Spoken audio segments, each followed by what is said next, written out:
How to access leave requests from contractors and employees on TFY's platform.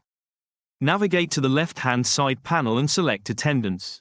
The first option will display all the leave requests submitted by your contractors or employees. Upon selecting the pencil icon, you will gain access to comprehensive details of the leave, including any potential overlaps with other contractor or employees within your organization. This insight empowers you to make informed decisions regarding the approval or rejection of the leave. To approve, simply click on Approve. To reject, click on Reject. In the Processed Leave section, you can view all leave requests that have been either rejected or approved by you.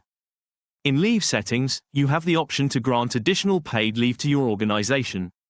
Simply click on the partner role's leave type, whether it is paid leave, unpaid leave, sick leave, maternity, or paternity. Select the applicable country and specify the number of additional days you wish to allocate on top of the existing leave plan, then click on Confirm. Upon completion of this action, the leave settings will be implemented. To set up paid holidays for your employees, access the Set Partner Holidays feature. Select the country, choose the holiday, enter the holiday name, and confirm. It's as easy as this. I hope this was helpful. Thank you for your attention.